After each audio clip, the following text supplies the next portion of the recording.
ജനങ്ങളെ വലച്ച ഇടത് വലത് മുന്നണികളുടെ പണിമുടക്ക്. അങ്കമാലിയിലും കോട്ടയത്തും സമരാനുകൂലികൾ KSRTC ബസ് സർവീസ് തടഞ്ഞു. കൊച്ചി മെട്രോ സർവീസ് നടത്തി. പണിമുടക്കിൽ ദുരിതത്തിലായി സാധാരണക്കാരായ യാത്രക്കാർ. എറണാകുളത്ത് ആദ്യ മണിക്കൂറുകളിൽ സ്വകാര്യ വാഹനങ്ങൾ പുറത്തിറങ്ങി. എന്നാൽ കടകമ്പോളങ്ങൾ അടഞ്ഞുകിടന്നു. പമ്പയിലേക്കൊഴികെയുള്ള KSRTC ബസ്സുകൾ സർവീസ് നടത്തിയില്ല. കർണാടകയിൽ നിന്നുള്ള ബസ്സുകൾ കേരളത്തിലോടി. പണിമുടക്കിനെതിരെ കടുത്ത അമർഷമാണ് ജനങ്ങൾ പങ്കുവച്ചത്. So actually we were planning to go to Munnar, but we have our hotels booked over there. So we are facing this issue since we are not able to go to Munnar. So we are just looking for the private cab if available. So it is very problematic for us now. Actually, we got to know yesterday only from the KRTC guys. So we are not sure, but it is inconvenient for these people who go on regular wages job and all.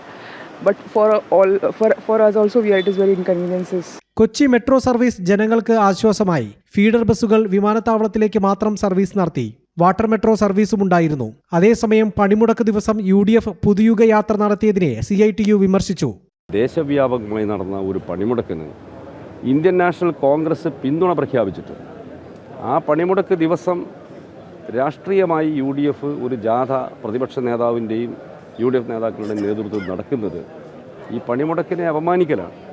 പണിമുടക്കുയർത്തുന്ന തൊഴിലാളികളുടെ വികാരത്തെ അംഗീകരിക്കുന്നില്ല ഞങ്ങൾ എന്ന ഒരു പ്രതികരണമാണ് അല്ലെങ്കിൽ സന്ദേശമാണ് അവർ നൽകുന്നത്.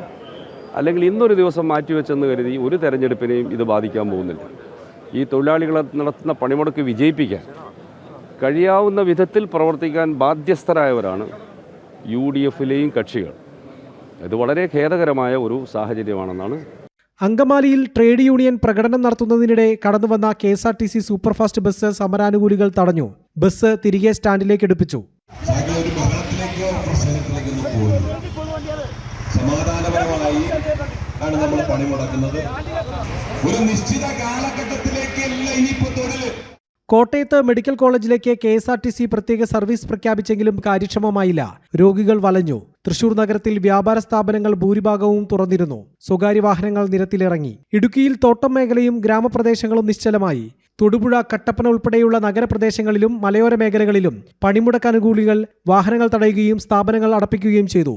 കട്ടപ്പനയിൽ ICICI ബാങ്ക്, 2 സ്വകാര്യ പണമിടപാട് സ്ഥാപനങ്ങൾ എന്നിവ പണിമുടക്ക് അനുകൂലികൾ അടപ്പിച്ചു. ആലപ്പുഴ കളക്ട്രേറ്റിലേക്ക് എത്തിയ വനിതകളടക്കമുള്ള ജീവനക്കാരെ സമരാനുകൂലികൾ തടഞ്ഞു.